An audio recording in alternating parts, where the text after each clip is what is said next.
Hermanos, buenos días, bienvenidos. Es un gozo que podamos una vez más reunirnos en torno a la palabra del Señor.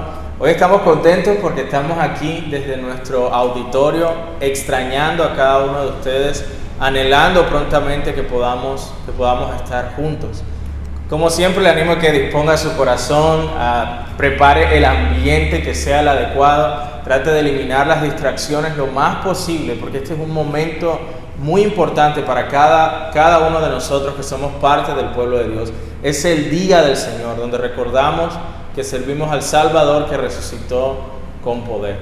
Y algo que siempre recordamos cada domingo es el poder tener esa conciencia del corazón glorioso del Señor que nos invita. Y por eso, a todos los que están cansados y necesitan descanso, a todos los que lloran y anhelan consuelo, a todos los que han fallado y necesitan ser fortalecidos, a todos los que pecan y necesitan un Salvador, esta iglesia abre sus puertas con la bienvenida de Jesús, el poderoso amigo de pecadores, ese sumo sacerdote que puede compadecerse de nosotros y que puede tratar con benignidad a los ignorantes y extraviados. A ese Jesús nos acercamos hoy. Vamos a orar. Señor, gracias por permitirnos venir a tu presencia, a pesar de que no estamos físicamente en el mismo lugar. He aquí, Señor, entramos con gozo a tu presencia. Entramos con gozo, Señor, a esa comunión que tenemos con nuestros demás hermanos, anhelando poder estar juntos presencialmente pronto. Pero mientras tanto, Señor, que tu palabra obre poderosamente en nuestros corazones, mientras te cantamos, mientras tu palabra es predicada, en el nombre de Jesús. Amén. Vamos a leer del Salmo 133. Salmo 133, como saben, leemos de la Nueva Biblia de las Américas, y el título que le colocan acá en esta versión es Excelencia del Amor Fraternal. Y dice así: Cántico de ascenso gradual de David. Miren cuán bueno y cuán agradable es que los hermanos habiten juntos en armonía. Es como el óleo precioso sobre la cabeza, el cual desciende sobre la barba de Aarón, que desciende hasta el borde de sus vestiduras. Es como el rocío de Hermón que desciende sobre los montes de Sión, porque allí mandó el Señor la bendición, la vida para siempre. Amén. Vamos a disponernos para cantar a nuestro Dios. Voy a invitar aquí al pastor Andrés a que nos dirija en este tiempo. Muy bien, familia, vamos a disponernos entonces a alabar a nuestro Dios con todo nuestro corazón, porque solo en el nombre de Jesús hay libertad. Recordemos esta verdad del Evangelio con gozo en el corazón mientras cantamos a nuestro Rey.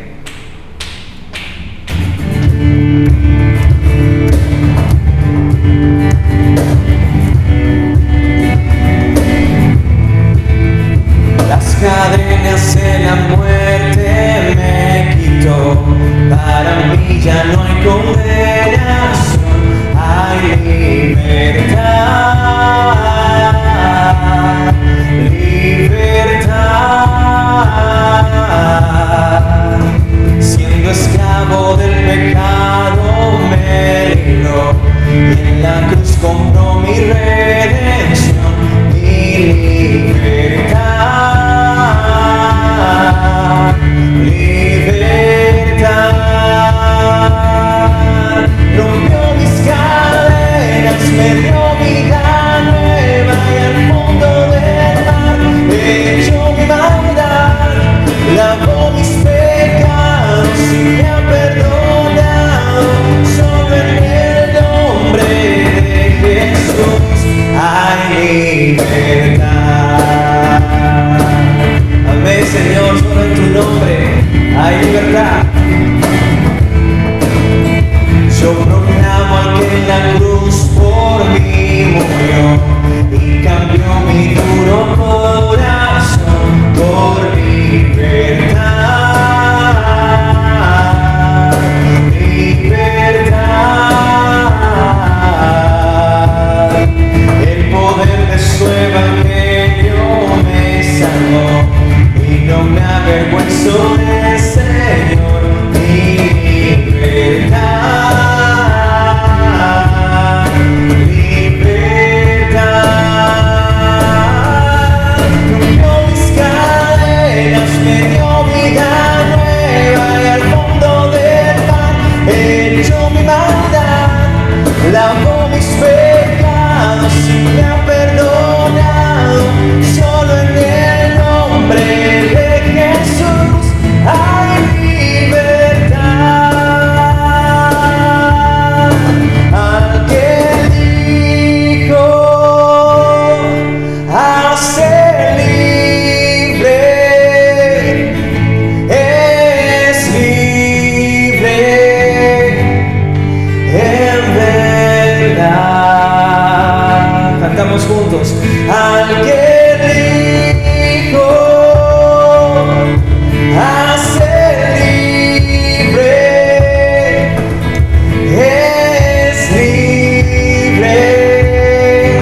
proclamamos esta verdad.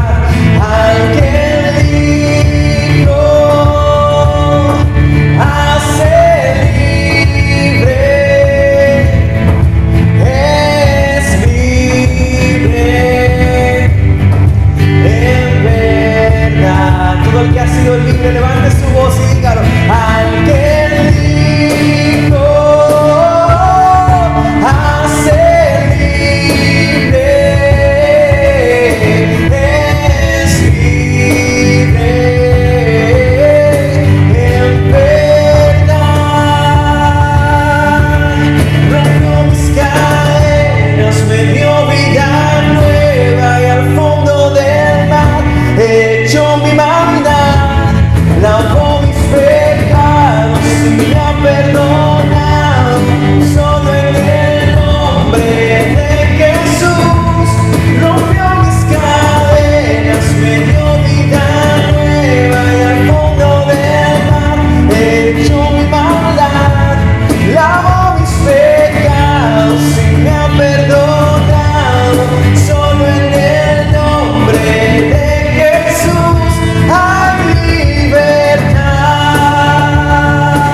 Jesús, porque en tu nombre nosotros hemos hallado esa libertad que nuestra alma necesitaba, Señor. Solo en tu nombre nosotros hemos encontrado, Jesús, un poder, una gracia que nos ha transformado para siempre y siempre, Señor.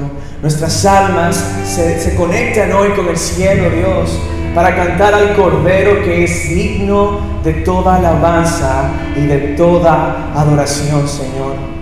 Por cuanto hemos sido libertados, porque nuestras cadenas fueron rotas, Dios, porque ya no hay condenación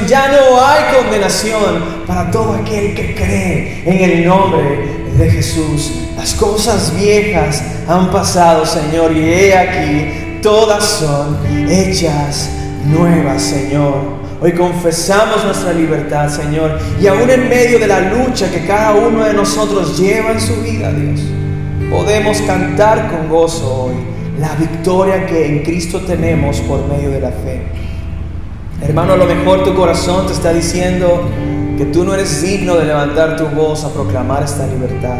A lo mejor tú has caído, a lo mejor te has apartado del Señor, pero hoy es tiempo de reconciliación. Recuerda el Evangelio de salvación, porque en Él hay libertad, porque en Él hay perdón, porque en Él hay reconciliación. En ti, Jesús, solo en ti, Dios, hay libertad. Tú has roto nuestras cadenas, somos libres. Vamos a decir una vez más: rompió mis cadenas, me dio vida nueva, y al fondo del mar echó mi maldad, lavó mis pecados y me ha perdonado. Solo en el nombre de Jesús rompió mis cadenas. Al fondo del mar, Señor, has echado nuestros pecados y nos has olvidado, Dios. Lavó mis pecados y me ha perdonado. Solo en el nombre de Jesús hay libertad. Amén, Señor, a ti sea la gloria por siempre y para siempre. Aleluya. Muy bien, amada familia, estamos muy contentos de poder transmitir desde este lugar a todas sus casas la palabra de Dios. Y quisiera que me acompañaran a la primera carta de Pablo a los Corintios, capítulo 6. Hemos estado estudiando esta carta, ya estamos en el capítulo 6 y hoy vamos a considerar un tema bastante relevante para nuestro contexto, sobre todo como iglesia. Yo quiero que siempre que estemos considerando esta carta especial que Pablo escribió a la iglesia de los Corintios, nosotros los Corintios, nosotros podamos estar pensando constantemente cómo esto es aplicado a mí como individuo, como miembro de la iglesia y a mi iglesia local. Porque esta palabra sigue siendo relevante y vas a darte cuenta cómo hoy todavía sigue ayudándonos a hacer las cosas como a Dios agrada en su casa. Primero a los Corintios capítulo 6 versículos del 1 al 11. Voy a leer para ustedes desde la Nueva Biblia de las Américas. Dice así la palabra de Dios. ¿Se atreve alguno de ustedes, cuando tiene algo contra su prójimo, a ir a juicio ante los incrédulos y no ante los santos? ¿O no saben que los santos han de juzgar al mundo? Y si el mundo es juzgado por ustedes, ¿no son competentes para juzgar los casos más sencillos? ¿No saben que hemos de juzgar a los ángeles? ¿Cuánto más asuntos de esta vida? Entonces, si tienen tribunales que juzgan los casos de esta vida, ¿por qué ponen por jueces a los que nada son en la iglesia? Para vergüenza suya lo digo. ¿Acaso no hay entre ustedes algún hombre sabio que pueda juzgar entre sus hermanos, sino que hermano contra hermano litiga, y esto ante los incrédulos? Así que, en efecto, ya es un fallo entre ustedes el hecho de que tengan litigios entre sí. ¿Por qué no sufren mejor la injusticia? ¿Por qué no mejor ser defraudados? Por el contrario, ustedes mismos cometen injusticias y defraudan, y esto aún a sus propios hermanos.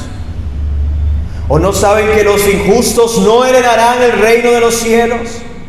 No se dejen engañar.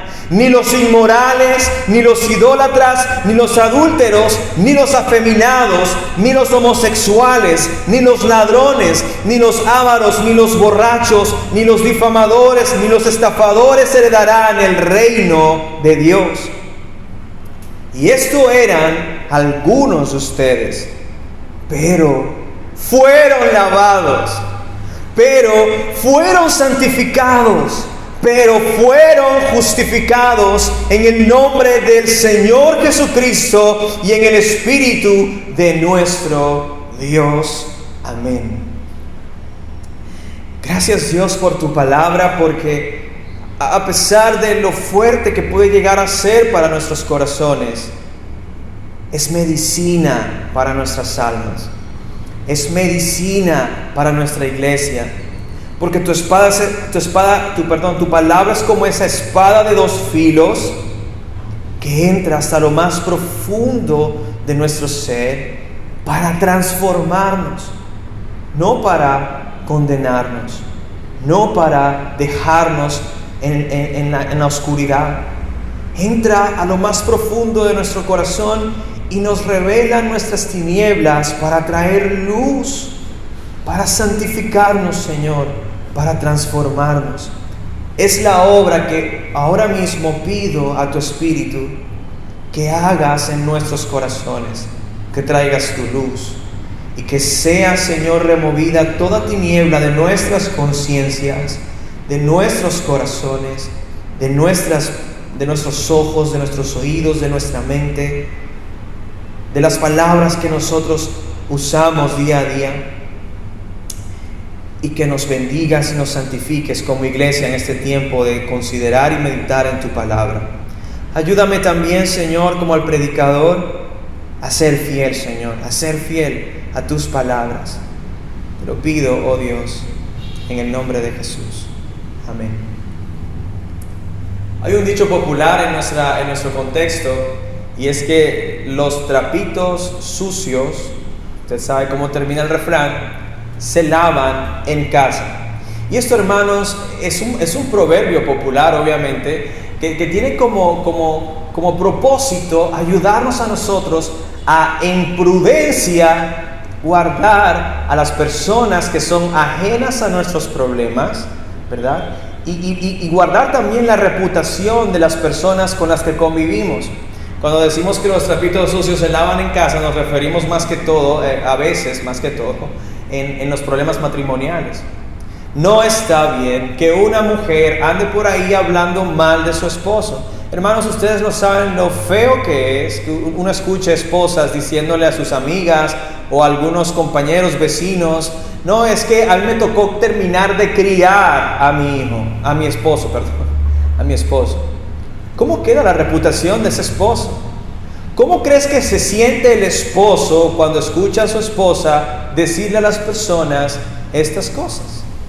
No está bien, hermanos, que avergoncemos a las personas de nuestra casa delante de personas que no tienen nada que ver, y peor aún, que no van a ayudar, que de todas formas van a criticar simplemente, o a murmurar, o simplemente a juzgar en su corazón este asunto. Ese principio se aplica también a la vida de la iglesia. ¿Cuántas veces no hemos visto o no nos hemos visto nosotros mismos como cristianos de esta iglesia en la tentación de querer contar acerca de los problemas que están aquí sucediendo dentro de la iglesia, o de las dificultades que nosotros podamos tener con algún hermano de la iglesia, simplemente por hablarlo? ¿Hay alguna necesidad de que esto suceda así? Claro que no, y la Biblia nos llama a ser muy cuidadosos con estas cosas. De entrada, amados hermanos, no está bien que tú estés hablando de los problemas de tu iglesia con otras personas. Eso no está bien. Eso no está bien. Si tú tienes un problema con alguien dentro de la iglesia, debes procurar resolverlo aquí en la iglesia. Nada tiene que ver la gente que está afuera, inclusive los cristianos que están afuera. Para eso Dios ha puesto un conducto regular que nos guarda a nosotros de exponer a nuestros hermanos. Porque imagínate que nosotros estuviésemos hablando de cada uno de los problemas que suceden aquí dentro de la iglesia. Y esto es, hermanos, porque entiendo, y todos entendemos, que no hay una sola iglesia local en el mundo que no tenga que atravesar dificultades, en donde no hayan roces entre algunos de los miembros. Hermanos, tú no sabes, como pastor, las veces que uno tiene que escuchar: pastores, que yo llegué y fulanito me miró feo y entonces yo no le hablo. Esas cosas, aunque parecen niñerías, suceden y son reales y suceden todo el tiempo. Pastores, que yo no sé, esa hermana me miró de esta manera, entonces yo creo que ella estaba juzgando mi manera de vestir. O pastor, lo que pasa es que el otro hermano, el hermano fulanito, dijo el otro día que los cristianos no deben ser de esta manera, y como yo me sentí aludido, yo nunca más le volví a hablar a ese hermano. Estas cosas suceden constantemente. Hermanos, estamos en una generación tan susceptible, tan delicada, que uno no puede, básicamente uno tiene que cuidarse de decir cualquier opinión que uno tenga acerca de las cosas a nuestro alrededor, porque puedes estar ofendiendo a alguien. Y qué difícil, qué inmadurez hay dentro de una iglesia cuando la susceptibilidad está a flor de piel. Estas cosas no deben ser así, amados hermanos. Por eso, en esta carta vemos algunas recomendaciones que el apóstol Pablo nos da y aclaraciones puntuales acerca de cómo deben atenderse los conflictos dentro de la iglesia. Por eso he titulado este sermón "Los conflictos en la iglesia", dando por sentado de que ciertamente mientras estemos en este mundo de oscuridad y mientras estemos batallando con el pecado en nuestra carne, van a haber conflictos, hermanos. Van a haber conflictos, incluso entre los líderes de la iglesia. Así que, lo primero que Pablo menciona aquí con su pregunta, con su cuestionamiento inicial, es acerca de la autoridad que la iglesia tiene para atender los conflictos entre sus miembros. Y ese es el primer principio que yo quiero que tú tengas claro en tu corazón, amado hermano, que te congregas en esta iglesia local o que asistes a alguna iglesia local. Dios le dio a la iglesia autoridad para atender los conflictos entre sus miembros. Dice el versículo 1: si se atreve alguno de ustedes, cuando tiene algo contra su prójimo, ir a juicio ante los incrédulos y no ante los santos. Fíjate lo interesante de esta pregunta, porque Pablo está asombrado. Es decir, se supone que no debe ser así. que tú lleves algún caso particular, por difícil que sea, ante personas que no tienen nada que ver con la iglesia. El principio en este versículo es que cuando hayan conflictos entre los miembros de la iglesia, y seguro lo sabrá, el conducto que la iglesia debe seguir es el que está en Mateo 18, en el que Cristo usa a su iglesia para atender cada uno de esos asuntos. Y eso es lo que conocemos y que estuve enseñando en la predicación anterior como la disciplina de la iglesia. A primera vista, el error que estaba cometiendo aquí la iglesia en Corinto era el de exponer los conflictos de los hermanos de la fe ante personas que no hacían parte de la familia de la fe, es decir, estaban lavando los trapitos sucios fuera. Y ese es un error torpe, porque Jesús, como cabeza de la iglesia, nos ha regalado un tribunal de gracia en medio de su pueblo. Y el propósito de este tribunal de gracia no es el de condenar, no es el de apartar y separar, es el de restaurar relaciones. Ese es el propósito de este tribunal. Y cuando me refiero al tribunal de la gracia, estoy hablando de la membresía de la iglesia. Entre ellos los pastores, los diáconos y cada uno de los miembros oficiales de las iglesias locales. Es por eso que es importante este concepto de la membresía, y por eso en nuestra iglesia nosotros creemos y estamos organizados de forma tal que tenemos una membresía oficial constituida. Porque fíjese lo importante de esto. En Mateo 18, el tribunal de la gracia funciona de la siguiente manera. Versículo 15 de Mateo 18 dice: si tu hermano peca, ve y repréndelo a solas. Si te escucha, has ganado a tu hermano. Es decir, yo como miembro de la iglesia, en representación de la iglesia misma, voy a ir a solas, primero en privado, con mi hermano en Cristo, que lo veo en un pecado, con el propósito de ganar a mi hermano, es decir, de restaurar a mi hermano reprendiéndolo. Y aquí reprendiéndolo no es insultándolo, no. Reprendiéndolo es diciéndole, como hizo Natán con David: oye David, tú eres ese pastor que robó una oveja al que tenía solo una y lo dejó sin nada. Es decir, Dios conoce tu pecado. Si el rey David siendo rey tuvo que ser reprendido de esta forma, hermano, tú y yo también necesitamos ser reprendidos cuando seamos hallados en algún pecado. Lo necesitamos.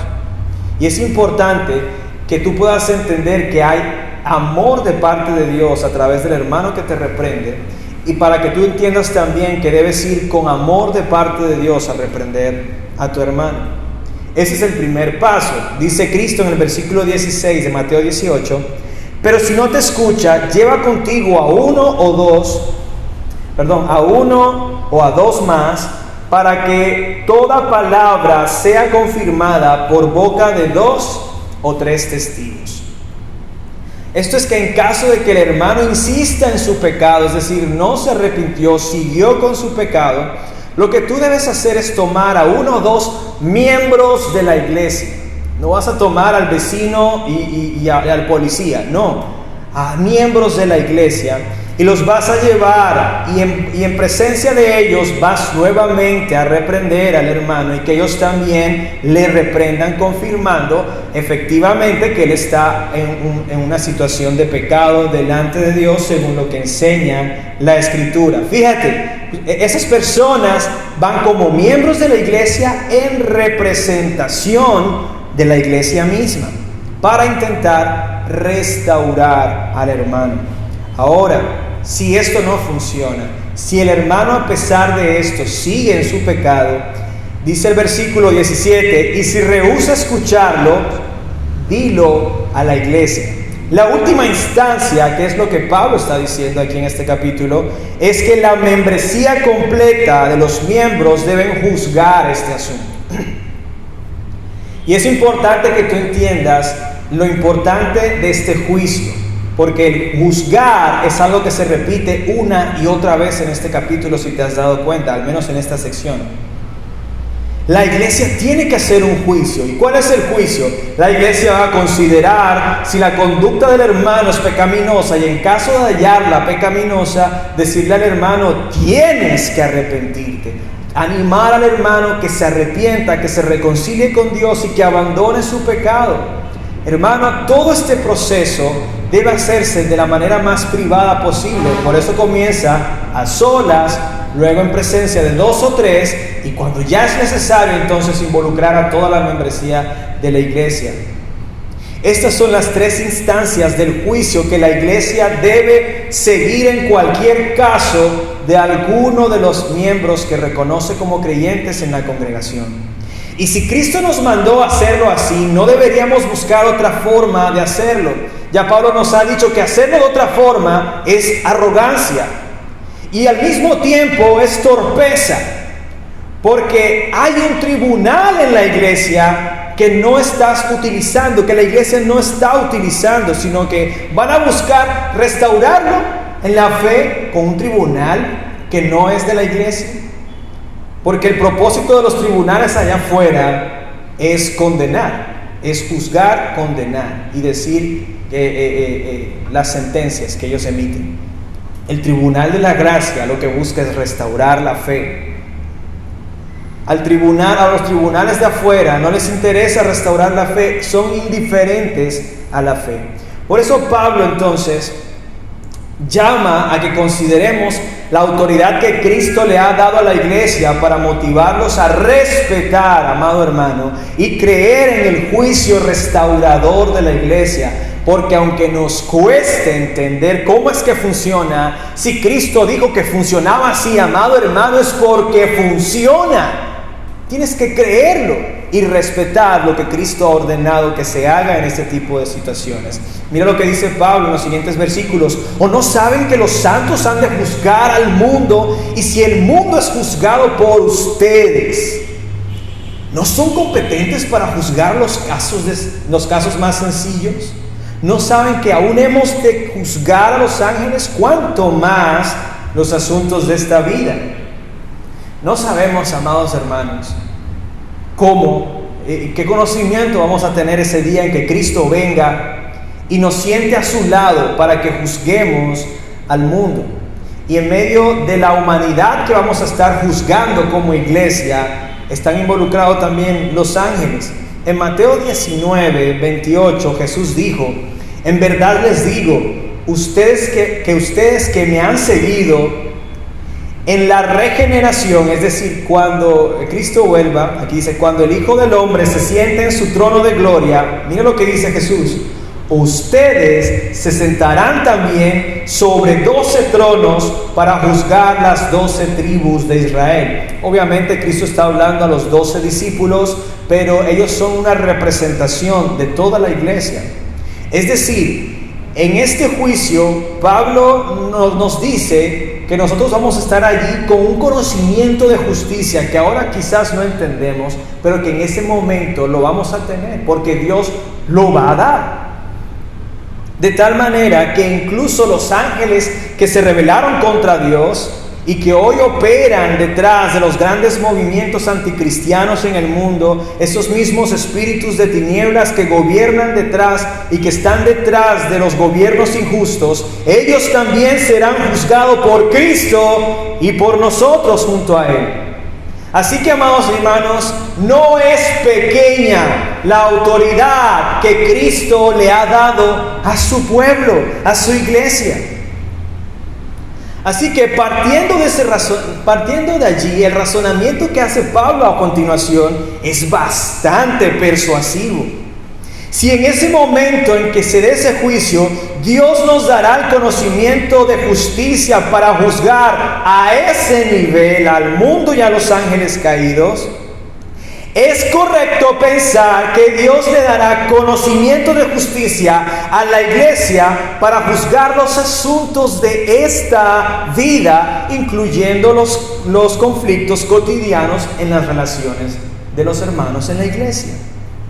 Así que la invitación para quienes leemos esta carta es hacer uso del medio de gracia y justicia restauradora que Dios nos ha provisto a través de la iglesia y sus líderes, a quienes Cristo mismo ha llamado primero que todo, y en ese llamamiento ha dotado con su espíritu para esta labor. Mira el versículo 4 al 6. Entonces, si tienen tribunales que juzgan los casos de esta vida, fíjate, Pablo ya da por sentado de que esto es así. La iglesia juzga los casos de esta vida. ¿Por qué ponen por jueces, a los que no son nada en la iglesia? Para vergüenza de ustedes lo digo. ¿Acaso no hay entre ustedes algún hombre sabio que pueda juzgar entre sus hermanos, sino que hermano contra hermano litiga, y esto ante los incrédulos? Hermano, esto es torpeza pura. No hay razón alguna para exponer los conflictos de la iglesia, las dificultades que tengamos con algún hermano de la fe, con la gente de afuera. Eso es simplemente vergonzoso. ¿O qué crees que pensará el juez que acaba de ver cómo un cristiano demanda por cualquiera que sea el asunto a un cristiano de su misma iglesia? Acércate a ese juez y dile: oye, el culto de esa iglesia es el domingo a las 8 de la mañana. A ver qué va a pensar el juez. ¿Tú qué pensarías como juez? Yo no quiero ir a esa iglesia. Esto definitivamente, amados hermanos, se convierte en un tropiezo para los incrédulos. Por eso, a continuación, Pablo nos ayuda a considerar cómo evitar conflictos entre los miembros de la iglesia. Una vez entendido la autoridad que la iglesia tiene para resolver y juzgar estos asuntos, vamos a considerar las palabras de Pablo que nos ayudarán a evitar los conflictos entre los miembros de la iglesia. Dice el versículo 7: así que, en efecto, es ya un fallo entre ustedes el hecho de que tengan litigios entre sí. Es decir, hermanos, el hecho de que se estén peleando en algún asunto, sea cual sea, y que ese asunto haya tenido que llegar hasta un juzgado civil, es ya una falla grande como cristianos, tanto para el que denuncia o el que es agraviado, como el que es denunciado o que es el que hace la ofensa. Hermanos, no nos engañemos. Mientras estemos en este mundo, vamos a luchar con el pecado y habrá conflictos en las diferentes relaciones con los hermanos de la iglesia. Pero el estado ideal de cada iglesia local es que cada miembro de la iglesia aprenda a resolver sus conflictos en el primer paso de disciplina, que es tú y él a solas. Ahí debería quedar todo. Oye, si yo tengo un problema con mi hermano y quiero resolverlo, yo me acerco a él y hablamos, y si se resolvió, nadie tiene por qué enterarse de esas cosas. Ya quedó allí, como cantábamos, al fondo del mar fue echado. Y si Dios lo olvidó, y si Dios ya perdonó, ¿quién soy yo para traer memoria de esas cosas y no perdonar? Así que, yendo y conversando en privado con el hermano, restauremos esa relación. No necesariamente tiene que ser que haya pecado contra mí. Si yo lo veo pecando contra Dios, yo debo ir y ayudarlo a restaurar su relación con Dios.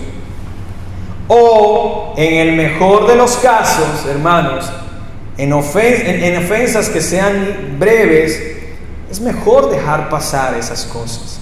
Mira que Pablo dice allí: ¿por qué no sufren mejor la injusticia? Versículo 7. ¿Por qué no mejor ser defraudados? El hecho de que haya necesidad de litigios dentro de la iglesia demuestra inmadurez entre los miembros. No han sabido lidiar con su enojo, con su indignación, con su sed de que las cosas funcionen como quieren que funcionen.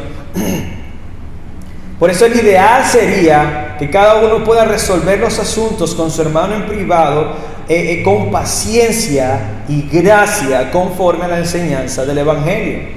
Lo contrario de este estado ideal es lo que estaba sucediendo en la iglesia en Corinto y que nosotros no queremos que suceda en esta iglesia, que es versículo 8, por el contrario ustedes mismos, ojo, aquí ya Pablo no está hablando de litigios, aquí está hablando de lo que provoca estos litigios. Ustedes mismos cometen injusticias, ustedes mismos defraudan, y esto a sus propios hermanos. Las relaciones en la iglesia estaban fracturadas entre los miembros por causa de que se estaban defraudando unos a otros. El ejemplo del capítulo anterior, ¿cómo debía sentirse este padre cuyo hijo estaba teniendo por mujer a su esposa? O sea, la esposa de su padre. Eso debió haber defraudado su corazón de una manera importante. Pablo va a exponer ahora algunos ejemplos de inmoralidad sexual más adelante. Y podemos ver en todos estos casos la injusticia que estaba fracturando las relaciones dentro de la iglesia. Esta no es la forma en que debemos vivir en este mundo, amados hermanos. Estamos dañando nuestras relaciones con la familia de la fe cada vez que pecamos. No necesariamente contra algún hermano. El simple hecho de que yo esté practicando un pecado fractura mi comunión con la iglesia. Y si nuestra manera de vivir no demuestra el hecho de que Dios ya perdonó y echó al fondo del mar mis pecados, entonces estamos en graves problemas, porque Pablo entonces ahora nos llama al autoexamen en el versículo 9 y 10 cuando dice, ¿o no saben ustedes? O sea, esto lo dice como a manera de dando por sentado que esto es algo que ellos saben. ¿O no saben ustedes que los injustos no heredarán el reino de los cielos? ¿Por qué actúan con injusticia?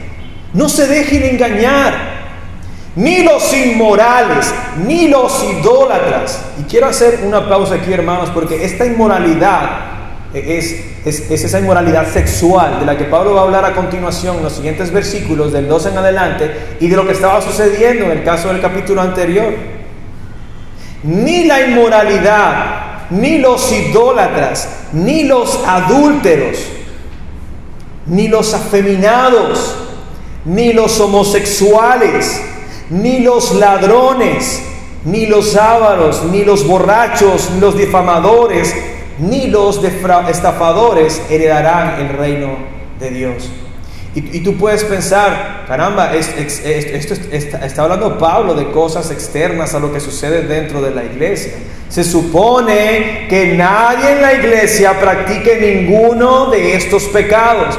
Pero si Pablo trae a colación esta lista en particular es porque él entiende que muchos de estos pecados son los que están provocando los litigios entre los hermanos. Así que puede pasar que dentro de la iglesia, y nos asombra ciertamente que suceda, que hay inmoralidad sexual dentro de la iglesia, que personas estén esclavas a la pornografía, que personas estén esclavas a serle infieles a sus esposos, a sus esposas, que haya idolatría entre el pueblo de Dios, que haya algún hermano con alguna conducta afeminada, o el caso contrario, alguna hermana con una conducta masculina, que haya alguna persona dentro de la iglesia que se confiese homosexual y al mismo tiempo se confiese cristiano. Es como decir que yo soy un caliente frío. Es contrario al evangelio el decir que yo todavía soy esclavo de estas cosas. Es como decir que yo soy un cristiano que a veces roba, o yo soy un cristiano que a veces siento codicia en mi corazón y que eso está bien. Ahora, la iglesia esto quiere decir que la iglesia se estaba dejando influenciar de las malas conductas que estaban pasando a su alrededor, porque la ciudad de Corinto era reconocida en ese tiempo por este tipo de conducta inmoral, idólatra. Era famosa por los borrachos de esa ciudad, por aquellos que eran estafadores en el mercado y estas cosas. Por eso Pablo termina en el versículo 11 diciendo, y esto eran algunos de ustedes. Pablo no está diciendo, y estos son algunos de ustedes. Pablo trae esta lista de pecados a colación no para condenar a los que están escuchando y que se sientan de alguna forma confrontados con esta lista. Pablo les está diciendo es que ustedes ya son libres de estas cosas. Está bien que sean tentados, pero ustedes son libres. Tú no puedes decir, hermano, es que yo todavía no puedo dejarlo porque X o Y motivo, porque Cristo te ha hecho libre. Por eso Él dice, esto eran algunos de ustedes, ya no más, iglesia, porque ustedes fueron lavados, fueron santificados, fueron justificados en el nombre del Señor Jesucristo y en el Espíritu de nuestro Dios. El Evangelio viene entonces a ser el gran purificador y restaurador de las relaciones entre los hermanos de la fe. Lo que está fracturando las relaciones es el pecado, y el Evangelio es el poder de Dios para borrar ese pecado, para purificar al pueblo. En Cristo fuimos lavados, en Cristo fuimos santificados, en Cristo fuimos justificados para que podamos vivir de la manera justa y llena de gracia con nuestros hermanos, siendo luz en el mundo. Quiero terminar con algunas conclusiones de este mensaje. Primera conclusión, hermanos, debemos procurar mantener la paz en nuestras relaciones con nuestros hermanos de la fe en la medida de lo posible. A veces esto lo vamos a lograr cuando hay ofensas menores. Aprendamos a callar de amor y dejar pasar la ofensa. Hermanos, hay asuntos en los que no es necesario formar un tribunal, no lo es. Son cosas que se pueden dejar pasar. A lo mejor yo estoy pensando mal, esa no era la intención del hermano. Así que procuremos estar en paz, procuremos manejar las relaciones en paz. Segunda conclusión, cuando surja algún conflicto con algún hermano, esto incluye a todos los miembros de la iglesia, trata de manejarlo de la forma más privada posible, con el ánimo de no exponer a tu hermano, que restaures tu relación con él si se ha visto afectada, o si no, simplemente de restaurar su relación con el Señor. En tercer lugar, cuando el conflicto sea un poco más complicado, ten pendiente, hermano, que podemos y debemos hacer uso de los medios de gracia que Cristo nos ha dado para atender estos conflictos. Cristo nos ha dado medios para atender estos conflictos. ¿Cuál? La administración de la palabra de Dios en oración por medio de las mentorías que aquí desarrollamos y por medio de la consejería pastoral. Hermanos, hagan uso de estos medios. En cuarto lugar, quiero dirigirme ahora a los esposos cristianos, a los hermanos que son cristianos ambos en el matrimonio. Vístanse de la gracia del Evangelio para que puedan resolver los conflictos como una pareja que ha sido redimida en Cristo. Ustedes tienen el poder del Espíritu Santo, el poder que levantó a Cristo de entre los muertos viviendo en ustedes. Así que, hermano, no te des por vencido en tu matrimonio.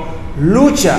Si tienes que humillarte, humíllate por el poder del Espíritu. Si tienes que perdonar, perdona por el poder del Espíritu. Cristo te ha dado su Espíritu para que puedas luchar por tu matrimonio resolviendo esos conflictos. En caso de que alguno de los hermanos de la pareja manifieste una dureza de corazón, recuerda que ante todo, antes que esposos incluso, ustedes dos son hermanos en Cristo. Y la disciplina de Mateo 18 aplica para tu esposa también, aplica para tu esposo también. De tal manera que si ya tú cumpliste con el primer paso y has hablado con tu esposo y le has dicho, mi amor, esto que estás haciendo no está bien delante de los ojos de Dios, y tu esposo no escucha, el siguiente paso es buscar a los mentores o a los líderes de la iglesia o a los pastores para que te ayuden en consejería a solucionar y tratar de convencer a tu esposo con el ánimo de restaurar la relación y que él se restaure en su vida espiritual con Cristo si su corazón se ha endurecido. Hermanos, sabemos que hay casos en los que la violencia dentro del hogar es un asunto que se queda callado, que no lo decimos porque no queremos exponer a nuestra esposa o a nuestro esposo con los hermanos de la iglesia, pero es que, amada hermana, si estás sufriendo violencia, o amado hermano, si tú estás sufriendo violencia, Cristo nos ha mandado a cumplir este protocolo para restauración del alma, del corazón que se está endureciendo. Así que si tú amas a tu esposo, si tú amas a tu esposa, cuando lo entiendas necesario, por favor, llévalo ante las autoridades o ante algún hermano maduro en la fe en la iglesia, para que en boca de 2 o 3 testigos pueda tu esposo, tu pareja, ser restaurada en cualquier asunto que tengan en casa que necesite restauración. Finalmente, el versículo 9 y 10 nos da una lista de conductas pecaminosas de lo que antes éramos algunos de los que hoy somos miembros de la iglesia. Antes éramos esclavos a todos esos pecados. Pero la verdad que hoy quiero que guardes en tu corazón, hermano, si tú luchas con alguno de estos pecados aún, si hay mucha tentación a tu alrededor y en ocasiones has sentido que incluso no eres cristiano, ¿por qué te tienes que sentir tentado nuevamente de estas cosas de las que Cristo ya me hizo libre? Recuerda, amado hermano, no hay ninguna condenación para los que están en Cristo Jesús. Y aún si has caído y te sientes abatido en tu corazón por haber caído en este pecado, hermano, corre a Cristo porque aún hay gracia para ti. Que te duela en el corazón haberle fallado a Cristo es evidencia de que tienes ahora un nuevo corazón, de que ese pecado ya no hace parte de ti. Así que humíllate delante de Cristo, confiesa tu pecado, en Él tienes un refugio de gracia para la restauración de tu vida espiritual. Y amigo que escuchas que no eres cristiano, considera a aquel que en la cruz llevó el precio del pecado de los hombres para ofrecerte a ti que me escuchas hoy el perdón que tu alma necesita para entrar al reino de los cielos. Nadie que practica estas cosas, quiero que lo entiendas, nadie que lleva un estilo de vida dirigida a estas cosas puede entrar al reino de los cielos por sus fuerzas, porque nadie puede dejar estas cosas por sus fuerzas. Si eres esclavo de estas cosas, ven a Cristo. Él tiene el poder de romper las cadenas y hacerte libre. Es por eso que Él vino, para salvarnos, para libertarnos, para limpiarnos, para santificarnos y justificarnos en su nombre por el poder del Espíritu Santo. Así que todo el que escucha en esta mañana, consideremos al Cristo Santo que nos ha mostrado su amor desde la cruz, que tiene el poder para vencer cualquier pecado. Pongamos nuestros ojos en Él, tomémonos de las manos con nuestra familia de la fe y corramos juntos la carrera de la fe que nos falta, despojándonos de todo peso y del pecado. Corramos a Cristo. Señor, hoy venimos a ti como pueblo, Dios, confesando nuestra necesidad de ti, de tu gracia que restaura, de tu gracia que consuela, Señor, de tu gracia que perdona, de esa gracia que nos ayuda a perdonar a otros, de esa gracia que nos ayuda a dejar pasar la ofensa, de esa gracia que se acerca al hermano para restaurarlo como espirituales, viéndonos a nosotros en las debilidades de nuestros hermanos, no considerándonos como superiores, sino como también personas susceptibles que pueden cometer estos mismos pecados. Ayúdanos a ser instrumentos de restauración, ayúdanos a ser instrumentos de reconciliación. Señor, si hay algún matrimonio fracturado que escucha este sermón en esta mañana, te pido, oh Espíritu Santo de Dios, que desciendas a ese hogar, que desciendas a esos corazones y transformes la relación de ellos a través de la luz del Evangelio, en donde Cristo les llama: reconcíliense por la gracia que ha sido derramada en ustedes. Si hay alguien que hoy le ha entregado su corazón a Cristo, Señor, Espíritu Santo, te pido que soples sobre él vida eterna, que lo limpies, Señor, de todos sus pecados y que le concedas esa paz que sobrepasa todo entendimiento para que él pueda cantar hoy. Hay libertad en Cristo Jesús. Y como iglesia, Señor, caminamos el resto del camino que nos falta por caminar juntos. Ayúdanos como iglesia a caminar juntos con nuestra mirada puesta en ti, Jesús. Amén y amén.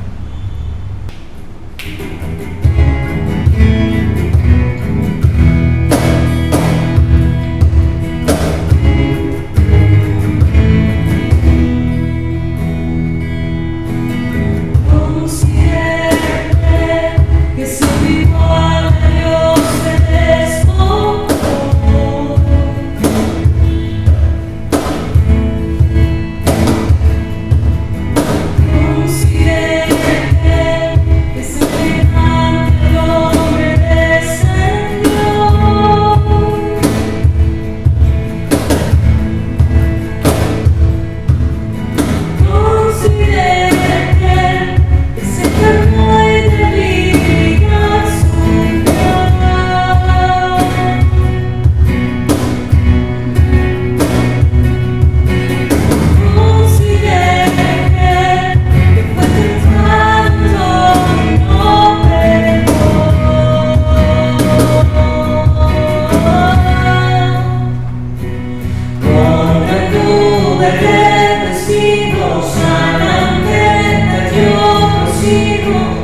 Hermanos, el Señor les bendiga y les guarde. Gracias por haber estado con nosotros. Queremos recordarles de manera especial que a pesar que no podemos reunirnos todavía físicamente, podemos aún así contribuir a la obra.